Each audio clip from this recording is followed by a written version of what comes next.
ओम श्री साई राम। साई प्रेम वाणी के हमारे आज के प्रसारण में आप सबका हार्दिक स्वागत है। आज हम आप सबके लिए लेकर आए हैं सुमधुर कार्यक्रमों की मनमोहक कड़ी।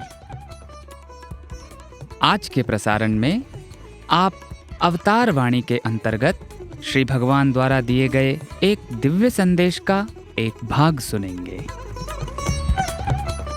तो चलिए कार्यक्रम का शुभारंभ करते हैं।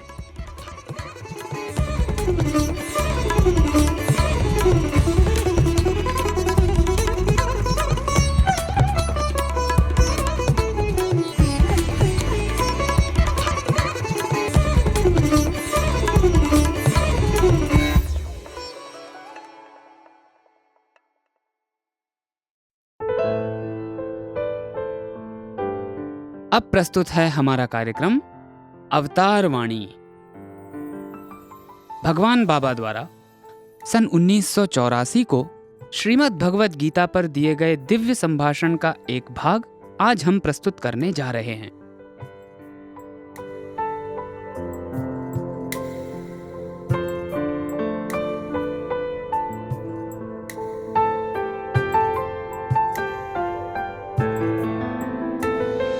ప్రేమ స్వరూపులారా, శ్రేయో హి జ్ఞానమభ్యాసాత్ జ్ఞానాధ్యానం విశిష్యతే ధ్యానాత్ కర్మ ఫలత్యాగి త్యాగశాంతి అనంతరం. దైవమును పొందే నిమిత్తమై, దైవమును చెందే నిమిత్తమై నిత్య జీవితములో సాధకులు చేసేటువంటి తరబీదులకి అభ్యాసము అని చెప్పబడుతుంది. ఇట్టి అభ్యాసముల కంటే దైవమును హృదయములో నిలుపుకొని తాదాత్మ భావమును పొంది ఏకత్వములో దివ్యత్వాన్ని పొందేటువంటి యొక్క దివ్యస్థితికి ధ్యానము అన్నారు. ద్వై చింతయాం అనేటువంటి ధాతువు నుంచి పుట్టినదే ధ్యానము అనేటువంటి పదము. దయచింతయమనగా భగవంతుని చింతనే ధ్యానము అని కూడాను చెప్పబడుతుంది. కేవలం అప్పుడప్పుడు చింతించినంత మాత్రమున ఇది ధ్యానము కానేరదు. సతతం చింతన చేయటం, సర్వకాలములు యందు, సర్వావస్థలు యందు, సర్వ ప్రదేశములు యందు కూడాను దైవ చింతన చేసేటువంటి యొక్క స్థితికి ధ్యానము అని కూడాను చెప్పవచ్చు. అభ్యాసం అనేటువంటిది కాలముతో, కర్మముతో, కారణంతో కూడి ఉంటుంటుంది. కాలకర్మ కారణములకు అతీతమైనటువంటి స్థితిని ధ్యానం అని చెప్పబడుతుంది. కనుకనే అభ్యాసముల కంటే ఉత్తమమైనటువంటిది ధ్యానము అని. ఈ ధ్యానము కంటే జ్ఞానము మరింత ఉత్తమమైనటువంటిది అని. ఇది విచారణ శక్తితో కూడినటువంటిది, ఒక విషయ పరిశీలనతో కూడినటువంటిది. श्रेयो हि ज्ञानम अभ्यासात् ज्ञानात् ध्यानं विशिष्यते ध्यानात् कर्म फल त्यागः त्यागात् शांतिरनंतरम. ईश्वर को प्राप्त करने हेतु दैनंदिन जीवन में साधकों द्वारा की जाने वाली साधना को ही अभ्यास कहा गया है. ऐसे अभ्यास की अपेक्षा ईश्वर को हृदयस्थ कर तादात्म्य स्थिति को प्राप्त कर एकता में दिव्यता की स्थिति को पाना ही ध्यान है. ध्येय चिंतयाम नामक धातु से ही यह ध्यान शब्द उत्पन्न हुआ है. ध्येय चिंतयाम का अर्थ ईश्वर का चिंतन करना है. कभी कभार ईश्वर का चिंतन करना कदापि ध्यान नहीं है. सतत चिंतन करते रहना, सभी समयों में, हर अवस्था में, सभी प्रदेशों में ईश्वर का चिंतन करते रहने को ही ध्यान कहा जा सकता है. काल, कर्म और कारण से संबद्ध स्थिति अभ्यास है, परंतु इन काल, कर्म और कारण से परे रहने वाली स्थिति ही ध्यान है. इसीलिए अभ्यास की अपेक्षा ध्यान ही अति उत्तम है. इस ध्यान से कहीं अधिक उत्तम ज्ञान है. यह वैचारिक शक्ति और विषय निरीक्षण से संबद्ध है। క్రమక్రమేణా ఈ యొక్క సోపానములు దాటి సర్వసంగ పరిత్యాగమునకు పూనుకున్నటువంటి స్థితికి శాంతి అని చెప్పబడుతుంది. దీనిని పురస్కరించుకుని పురుష సూక్తమునందు న కర్మణ న ప్రజయ ధనేన త్యాగేనైకే అమృతత్వ మానసు, ఈ దివ్యత్వమైన అమృతత్వమును పొందేటువంటి నిమిత్తమై సర్వసంగ పరిత్యాగి కావాలి, అది ఏ శాంతి తత్వము అని బోధిస్తూ వచ్చింది భగవద్గీత. దీనిని పొందేయడానికి 3 విధములైనటువంటి సోపానములు ఉంటుండవి. ఒకటి, మానవత్వములో ఒక విశిష్టమైనటువంటి యొక్క గమ్యంను పొందే నిమిత్తమై ఒక లక్ష్యాన్ని మనం ఉంచుకోవాలి. ఈ లక్ష్యమే లేకుండినా మానవుడు ఎట్టి సాధన ఎందుకుడను ప్రవేశించలేడు. కనుకనే మొట్టమొదట జిజ్ఞాసి అనేటువంటి స్థితిలో ప్రారంభమవుతుంది. జిజ్ఞాసి నుండి సాధకుడు అనేటువంటి దీనిలో ప్రవేశిస్తుంది. అక్కడ నుంచి అరూఢుడు అనేటువంటి గమ్యము చేరుతుంటాడు. జిజ్ఞాసి అనేటువంటి విషయాన్ని మీకు సులభంగా అర్థం కావాలనుకుంటే విద్యార్థి స్థాయి అని చెప్పవచ్చు. అనగా విద్యను అభ్యసించటంలో, విషయాన్ని క్రోడీకరించుటలో, కొన్ని విషయాన్ని తెలుసుకున్నటలో ప్రాథమిక స్థాయిలో ఉండేటువంటి స్థితి. కనుక జిజ్ఞాసి అనేటువంటి వాడు దైవం యొక్క తత్వాన్ని, దైవం యొక్క రహస్యాన్ని, దైవం యొక్క శక్తి సామర్థ్యములను విచారణ ద్వారా అభిలషించి, ఆశించి, ఆసక్తితో కొంతవరకును దానిని గుర్తించుకోవడానికి తగిన చేసేటువంటి ప్రయత్నమే. धीरे धीरे इन सोपानों को पार कर सर्वसंग परित्याग की स्थिति को प्राप्त करना ही शांति है। इसी के आधार पर पुरुष सूक्त में न कर्मणा न प्रजया धनेन त्यागे नैके अमृतत्व मानुषः कहा गया है। इस दिव्य अमृतत्व को प्राप्त करने हेतु सर्वसंग परित्यागी होना चाहिए। इसी को शांति तत्व के रूप में भगवत गीता ने उपदेश दिया है। इस स्थिति को पाने के लिए 3 प्रकार के सोपान हैं। मानव जन्म को विशिष्ट बनाने के लिए एक लक्ष्य होना चाहिए। बिना किसी लक्ष्य के मानव किसी भी साधना में प्रवेश नहीं कर सकता है। सबसे पहले जिज्ञासा की स्थिति है। व्यक्ति जिज्ञासा से साधक के स्तर पर पहुंचता है, वहां से आरूढ़ के गंतव्य पर पहुंचता है। इस स्थिति को सरलता से समझने के लिए जिज्ञासा की स्थिति को विद्यार्थी की स्थिति मान सकते हैं। अर्थात विद्या का अध्ययन करने, विषयों का संग्रह करने और विषयों को जानने के संदर्भ में इसे प्राथमिक स्तर कह सकते हैं। जो जिज्ञासु होता है वह ईश्वरीय तत्व, रहस्य और शक्ति एवं सामर्थ्य में पूर्ण रुचि और अभिलाषा रखते हुए इनके बारे में चिंतन मनन के द्वारा जानने के प्रयत्न करता है। తత్వమసి తత్వాన్ని విచారణ ద్వారా తెలుసుకోవటం. తత్వమసి అనగా తత్ త్వం అసి, దానిని దీనిని రెండింటిని గుర్తించుకొని రెండింటి యొక్క ఏకత్వాన్ని కూడాను తెలుసుకునేటువంటి యొక్క ప్రయత్నము. ఇలాంటి దాన్ని తెలుసుకున్న తర్వాత సాధక అనగా దీనిని ప్రాక్టికల్లో పెట్టేటువంటి యొక్క వినియోగించుకునేటువంటి విధానంలో ప్రవేశిస్తాడు. ఈ సాధక స్థాయిని ఉద్యోగ పరిస్థితి అని కూడా చెప్పవచ్చును. ఉద్యోగం చేసేటువంటి స్థాయి. విద్యనే లేకపోతే ఉద్యోగం అనేటువంటిదే లభించదు. కనుకనే జిజ్ఞాస అనేటువంటి స్థాయిలో విద్యను అభ్యసించి, సాధక అనేటువంటి స్థాయిలో తాను ఉద్యోగమును ఆచరించడం. అరూఢుడు అనేటువంటిది పెన్షనర్ మాదిరి ఉంటుంటాడన్నమాట.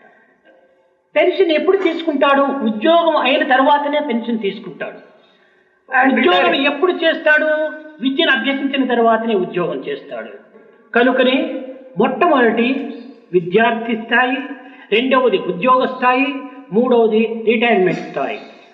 పరుడ స్థాయియే పరమశాంతంగా కాలమును పవిత్రమైనటువంటి దీనిలో ఏకత్వములో గురించి విచారించేటువంటి స్థితి.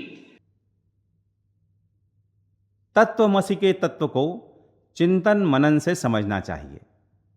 तत्त्वम असि अर्थात उसे और इसे, अर्थात दोनों को पहचानकर दोनों की एकता से अभिहित होने का प्रयत्न करना ही है। इस तत्व से अभिहित होने के बाद साधक साधना अर्थात प्रैक्टिकल प्रयोग में प्रवेश करता है। इस साधक स्तर को रोजगार की स्थिति कह सकते हैं। बिना शिक्षा के रोजगार नहीं मिलता है। जिज्ञासा के स्तर पर शिक्षा ग्रहण करना और साधक के स्तर पर नौकरी करना, यही होता है। आरूढ़ का स्तर पेंशनर का है। पेंशन कब लेता है? सेवा से निवृत्त होने पर ही। नौकरी कब करता है? शिक्षा ग्रहण करने के बाद ही। अतः पहला स्तर विद्यार्थी का है तो दूसरा नौकरी करने का और तीसरा स्तर सेवानिवृत्ति का है। पूर्ण शांत भाव से एकता की स्थिति पर विचारने का स्तर आरूढ़ का ही है। దీనిని ప్రత్యేకించి బోధించినటువంటిదే 12వ అధ్యాయం లోపల భక్తి యోగములో శ్రేయోహి జ్ఞానమభ్యాసాత్ అభ్యాసముతో ప్రారంభమైంది.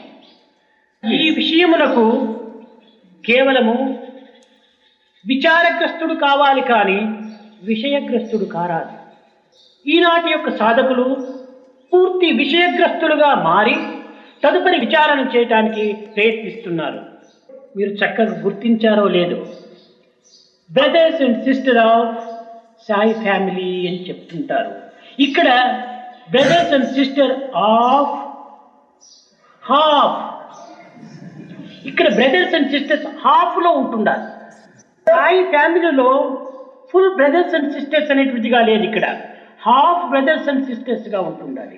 దీనినే పార్ట్ టైం డివోటీస్ అని చెప్పవచ్చు. కానీ భగవద్గీతలో ఆ విధంగా చెప్పలేదు. నీవు పూర్తి శరణాగతిని కమ్మని బోధించింది. ఈ శరణాగతి తత్వమునకు కాలము ప్రధానం. కాలేన అనవచ్ఛేదాత్ అని చెప్పింది. కాలేన అనవచ్ఛేదాత్ అనగా కాలమునకు లొంగనివాడు భగవంతుడు. కేవలము కాలమునకు లొంగకపోవటమే కాదు, కాలమును ఆధీనం నందుంచుకున్నటువంటి వాడు భగవంతుడు. కాలవశుడు జీవుడు, కాలాతీతుడు దేవుడు, మృత్యుగ్రస్తుడు జీవుడు, అమర స్వరూపుడు దేవుడు. కనుకనే దైవత్వమును ఆశ్రయించినప్పుడే కాలముతో కూడినటువంటి జీవతత్వము సార్థకము నొందుతుంది. भक्ति योग में विशेषतः इसके बारे में उपदेश देते हुए श्रेयो ही ज्ञानम अभ्यासात कहा गया है, अर्थात अभ्यास से ही आरंभ होता है। इसके लिए साधक को विचारशील होना चाहिए, न कि विषयासक्त। परंतु आज के साधक पहले विषयासक्त हो रहे हैं, बाद में चिंतन मनन करने के बारे में विचार कर रहे हैं। तुम लोगों ने ध्यान दिया ही होगा, brothers and sisters of Sai family कहते हैं। यहां ऑफ नहीं बल्कि हाफ के रूप में है। यहां साई फैमिली में फुल ब्रदर्स एंड सिस्टर्स के रूप में नहीं है। ऐसे लोगों को ही पार्ट टाइम डिवोटीज अर्थात तात्कालिक भक्त कह सकते हैं। परंतु भगवत गीता में ऐसा नहीं कहा गया है। तुम्हें पूर्णतः शरणागत होना चाहिए, यही भगवत गीता का उपदेश है। शरणागति के संदर्भ में अत्यंत प्रधान तत्व समय ही है। कालेन अनवच्छेदात अर्थात ईश्वर समय के अधीन नहीं रहता है। काल के अधीन में नहीं रहना मात्र ही नहीं, बल्कि काल को ईश्वर अपने अधीन रखता है। जीव काल के वशीभूत हैं तो ईश्वर काल से परे। जीव मृत्युग्रस्त है तो ईश्वर अमृत स्वरूप है। अतः ईश्वर का आश्रय ग्रहण करने पर ही काल से युक्त जीव तत्व सार्थक होगा। కాలకాలుడు అని భగవంతునికి ఒక పేరు. కాలకాల ప్రపన్నానాం కాలకిమ్ను కరిష్యతి అని కాలము జీవుణ్ణి మృంగుతూ ఉంటుండాలి. కాలమునే మృంగేటువంటి వాడు దేవుడు. కనుకనే కాలమును ఆధారము చేసుకొని జీవుడు తన కర్మలను ఆరాధన చెయ్యాలి. తస్మై నమః కర్మణే అని చెప్పింది ఉపనిషత్తు. మొట్టమొదట కర్మకు ఆరాధన చేసి కర్మకు నమస్కరించి తాను ప్రారంభములు చేయాలి. కారణమేమనగా మానవుని యొక్క పుణ్యమునకు కానీ పాపమునకు కానీ మంచి కానీ చెడ్డ కానీ ఊర్ధ్వస్థితికి కానీ అధోగతికి కానీ కాలమే ప్రమాణము, కాలమే ప్రధానము. కనుకనే ఓ కాలస్వరూపుడైన దేవుడా, నన్ను పవిత్రమైనటువంటి రీతిలో ప్రవేశపెట్టి నా కర్మలు సార్థకమైనట్టుగా తీర్చిదిద్ది నీ సన్నిధికి, నీ పెన్నిధిలో నన్ను ఉంచుకోమని చెప్పని ప్రార్థించడం. దృశ్యకల్పితమైనటువంటి ఈ జగత్ అంతయు కూడాను కాలముతో లీనమైనటువంటిది, కాల ప్రభావములో చేరినటువంటిది. కాలమును ధిక్కరించి ఇవి జీవించడము వీలు కాదు. కాలము ఎవరి కోసమో ఆగదు. కాలమును జీవులు అనుసరించవలసినదే కానీ జీవులను కాలము అనుసరించదు. ईश्वर का एक अन्य नाम काल काल है. काल काल प्रपन्नानाम कालः किन्न करिष्यति. अर्थात काल जीव को निगलता रहता है, परंतु उस काल को ही ईश्वर निगल जाता है. इसीलिए काल को आधार बनाकर जीव को अपने कर्मों की आराधना करनी चाहिए. इसीलिए उपनिषद ने तस्मै नमः कर्मणे कहा. अतः सबसे पहले कर्म की आराधना कर, कर्म को प्रणाम कर आरंभ करना चाहिए. क्योंकि मानव के पाप अथवा पुण्य, अच्छाई अथवा बुराई, ऊर्ध्व स्थिति अथवा अधो स्थिति के लिए काल ही प्रमाण है, काल ही प्रधान है. इसीलिए ईश्वर से प्रार्थना करनी चाहिए कि हे काल स्वरूप भगवान, मुझे पवित्र और सार्थक सत्कर्म करने वाला बनाकर अपने सान्निध्य में रहने के योग्य बनाओ. यह सारा दृश्य कल्पित जगत काल में ही विलीन है, काल के प्रभाव से ही युक्त है. कोई भी जीव काल का धिक्कार करके जीवित नहीं रह सकता है. यह काल किसी के लिए रुकने वाला नहीं है. सभी जीवों को इस काल का अनुसरण करना पड़ता है. काल किसी का अनुसरण नहीं करता. కాలము పెద్ద ప్రవాహం వంటిది. సమస్త జీవులు సమస్త పదార్థములు ఈ కాల ప్రవాహములో కొట్టుకుని పోతున్నవి.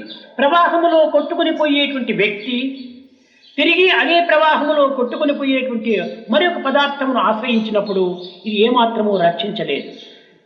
తాను ఆశ్రయించినటువంటి పదార్థము రెండు కూడాను ప్రవాహములో కొట్టుకుని పోయేటువంటి వస్తువులే.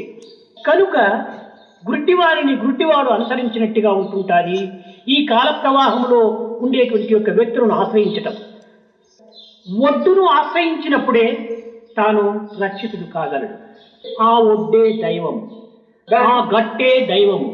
అట్టి దైవాన్ని ఆశ్రయించినటువంటి వ్యక్తి ఈ ప్రవాహములకు దూరమై, బాధలకు దూరమై, దుఃఖములకు దూరమై, విచారములకు దూరమై ఆనందముతో తన కాలమును అంకితం గావించుకుంటాడు. కనుకనే నాయన, నీవి కాల ప్రవాహములో కొట్టుకుని పోయేటువంటి జీవుడవు. నీకు ఒడ్డు నేనే. నన్ను ఆశ్రయించినప్పుడే నీకు ఈ విధమైనటువంటి బాధలకు ఏమాత్రము గురి కావు. కనుక నన్ను ఆశ్రయించు అని తన యొక్క శరణాగతి తత్వాన్ని ప్రబోధిస్తూ వచ్చాడు. काल एक बड़े प्रवाह के समान है.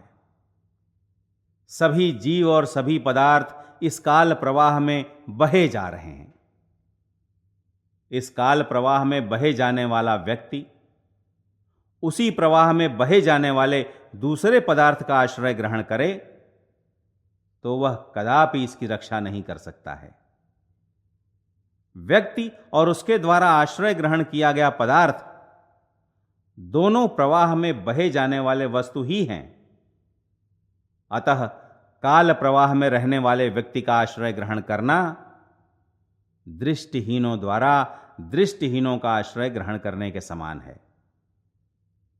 किनारे का आश्रय ग्रहण करने पर ही वह सुरक्षित रह सकता है. वह किनारा ही ईश्वर है. उस ईश्वर का आश्रय ग्रहण करने वाला प्रवाह से दूर होकर सभी कष्टों, दुखों और चिंताओं से मुक्त होकर सानंद अपना समय बिता सकता है. अतः श्री कृष्ण ने अपने शरणागत तत्व का उपदेश देते हुए कहा, हे वत्स, तुम इस काल प्रवाह में बहे जाने वाले जीव हो। तुम्हारे लिए किनारा मैं ही हूं।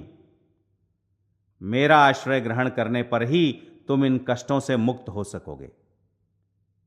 इसलिए मेरा आश्रय ग्रहण करो। అప్పుడే సాధకుడు అన్యదా శరణం నాస్తి త్వమేవ శరణం మమ, నీవు తప్ప నాకు అన్యము లేదని శరణాగతుడవుతాడు. ఏ విధంగా అవుతాడు?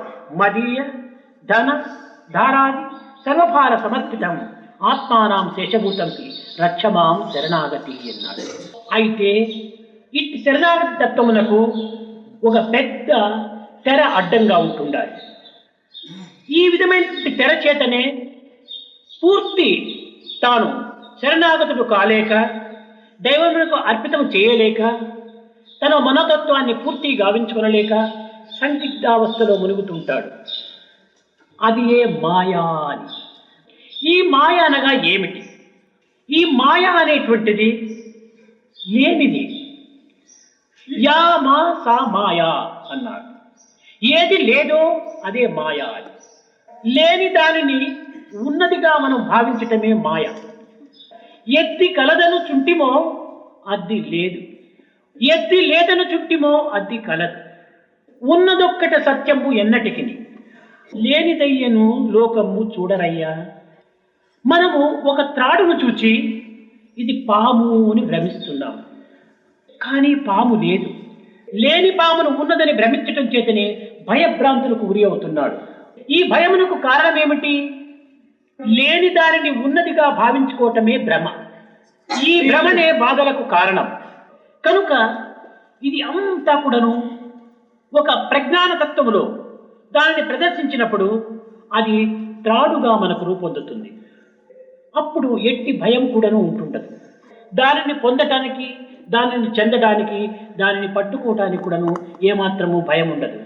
అదే విధంగానే ఈ దృశ్యకల్పితమైనటువంటి జగత్ అంతయి కూడాను కేవలము బ్రహ్మమయమైనటువంటి ఒక స్వరూపం అనేటువంటి సత్యం గుర్తించుకొనలేకపోవటం చేత, ఇది కేవలము మార్పును చెందేటువంటి జగత్తుగా భావించటం చేత దీనిని మనకు అనేక విధములుగా దుఃఖముకు గురి అవుతున్నాము. ऐसा करने पर ही एक साधक अन्यथा शरणम नास्ति त्वमेव शरणम मम, तुम्हारे बिना मेरा अन्य कोई नहीं है, कहते हुए शरण में आता है। मदीय धन दारादि सर्वभार समर्पितम, परंतु इस शरणागति तत्व में एक बड़ा सा पर्दा बीच में आड़े आता है।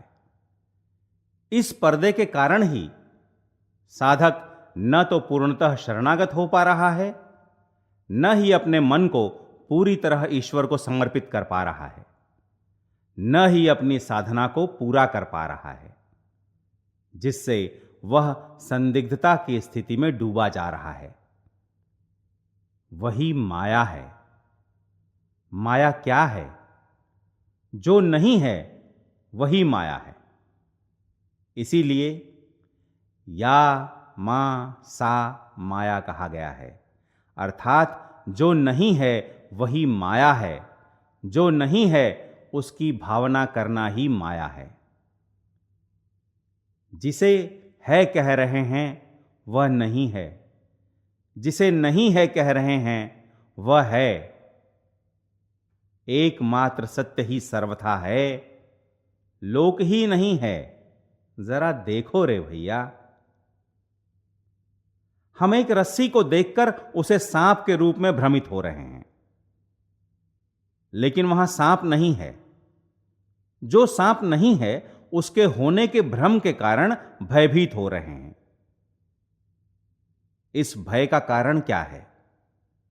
जो नहीं है उसकी कल्पना ही भ्रम है। सभी कष्टों के मूल में यह भ्रम ही है। परंतु जब प्रज्ञान के सहारे देखते हैं तब वह हमें रस्सी के रूप में ही दिखाई देगा। तब उसे पकड़ने में किसी भी प्रकार का भय नहीं होगा।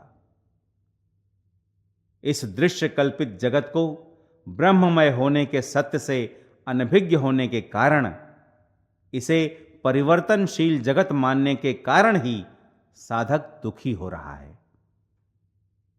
మనము ఈ జగత్తును విషయ దృష్టితో చూస్తున్నాం, విచారణ దృష్టితో మనము చూడటం లేదు. దీన్ని విచారణ దృష్టితో చూచినప్పుడు ఈ జగత్ అనేటువంటిది ప్రావాహిక సత్యం.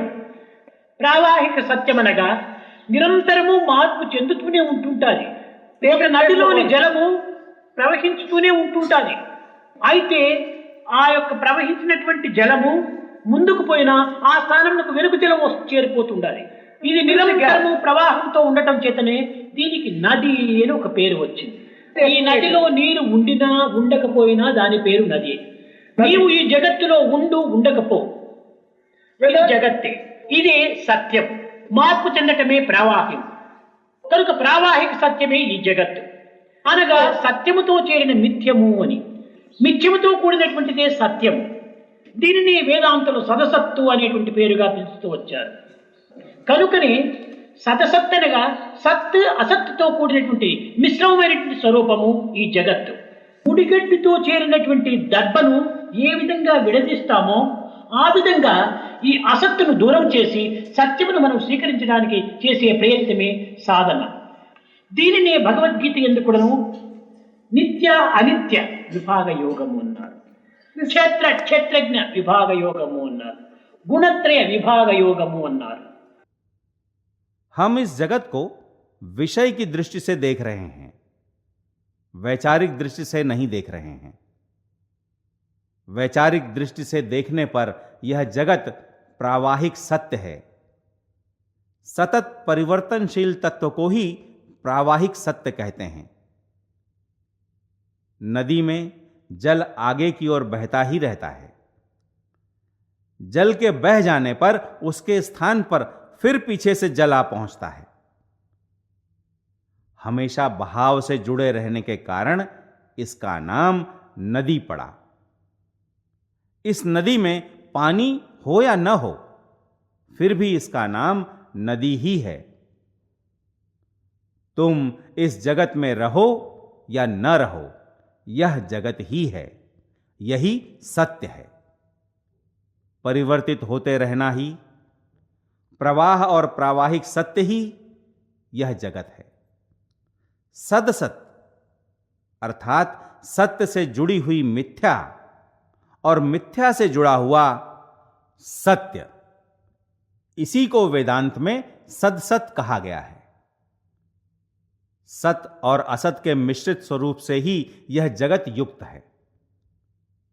जिस प्रकार घास से जुड़े हुए दर्भ को अलग करते हैं, उसी प्रकार इस असत को दूर कर सत को स्वीकार करने का प्रयत्न ही साधना है।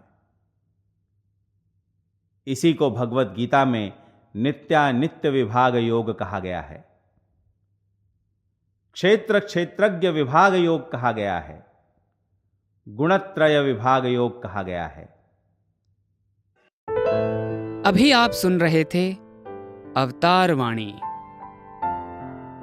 आज आपने भगवान बाबा द्वारा सन 1984 में श्रीमद् भगवद गीता पर दिए गए दिव्य संभाषण का एक भाग सुना।